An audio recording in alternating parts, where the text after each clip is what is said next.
អ្នកណាឲ្យខ្ញុំស្រក់ទឹកមាត់ឃើញប្រុសប្រភេទនេះប្រុសមិនដែលត្រូវទេបងស្រីមានលុយច្រើនណាស់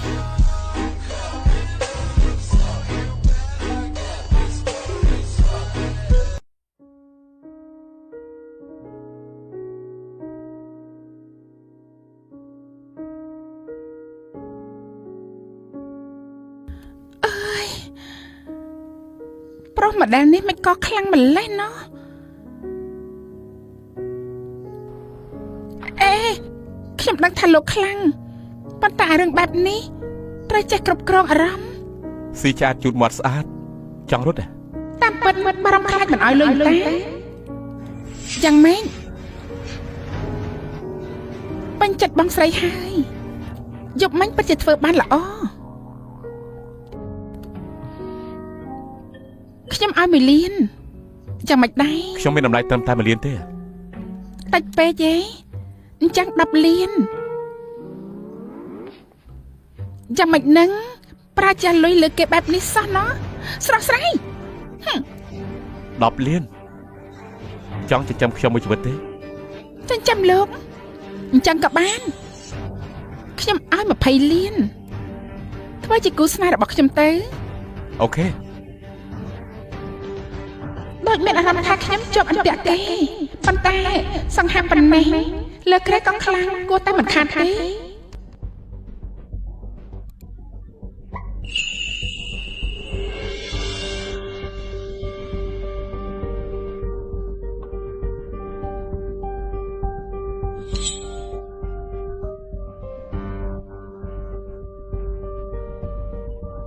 នេះគឺជាលើកទី1របស់ខ្ញុំហើយ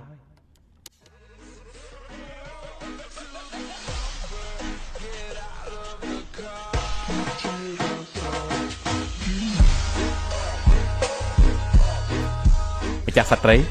ថ្ងៃនេះគ្រួសារសិនជប់លៀងលោកម្ចាស់ឲ្យម្ចាស់សត្វត្រីបញ្ញាប់ត្រឡប់ទៅវិញជប់លៀងស្អីគេពិធីចាំពិឃាតត្រីជាងម្ដាយចង់ខ្ញុំចិត្តអស់រដូវហើយនៅមានកូនទៀតគេចាំខ្ញុំទៅជប់អន្ទាក់ទៅត្រូវត្រូវហើយជីវិតអភិជនកិច្ចមិនផុតទេគឺប្រែល្បិចដាក់គ្នាតាមសាច់រឿងខ្ញុំត្រូវម្ដាយចង់ធ្វើបាបត្រូវប្រុសបាត់បោកប្រាស់ជាអ្នកនាងធំសាច់កម្មបំផុតនៅពេលកាំងឥឡូវនេះខ្ញុំមិនដូចក្នុងសាច់រឿងវាស្នាថាក្នុងកណ្ដាប់ដៃខ្ញុំវិញម្ដងអ្នកនាងធំជាងដល់ឆាប់ថយចេញពីមុខពីមាត់ទៅធានអើតែមន្ទីរពេទ្យគ្រួសារសិនបាទហើយនេះវាធាក់ខ្ញុំមកជើងណ៎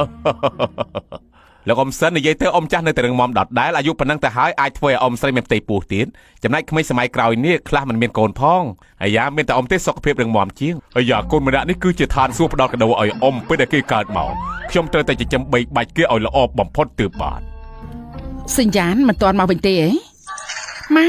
កុំបារម្ភអ្នកប្រុសភ័យនៅទីនេះសិនសញ្ញានប្រកាសជាមកជួបគ្នានៅពេលកាំងអ្នកណាមិនដឹងថាសិនសញ្ញានស្រឡាញ់អ្នកប្រុសភ័យស្រឡាញ់ខ្លាំងស្ទើរតែលេបទៅហើយអ្នកដែលស្រឡាញ់ខ្ញុំមានច្រើនណាស់តម្រង់ជួបពីពេលកាំងទៅដល់ប៉ារីសទៀតផងណា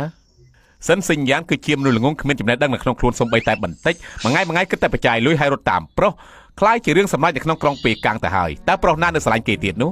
យ៉ាវិនណាឲ្យទូរស័ព្ទទៅសញ្ញានទៅថ្ងៃនេះបើគេមកផ្ទះទេឲ្យប្រាប់គេទៅប៉ានឹងផ្អាកដំណើរការកាត់របស់គេទាំងអស់ហើយអូបាទមិនបាច់ទូរស័ព្ទទេខ្ញុំមកដល់ហាញតាមិនបាច់ទូរស័ព្ទទេខ្ញុំមកដល់ហាញតាសិនសញ្ញាមិនមើលនាឡិកាឥឡូវមកប្រហែលហើយទៅត្រឡប់មកវិញសំតោអធិស្ឋានការប្រយុទ្ធមិញកំងប្រុសម៉ូដែលដេកជាមួយគ្នាពេញមួយយប់ហើយសិនសញ្ញានាងចង់ធ្វើឲ្យខ្ញុំខឹងអ្វីក៏នាងហ៊ានធ្វើដែរមែនទេអញ្ចឹងយ៉ាងម៉េច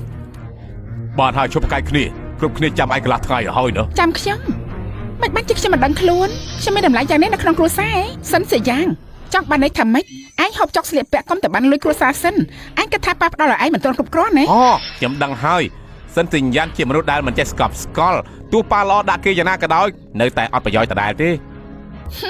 បាត់មាត់លោកក៏បាត់មាត់ដែរ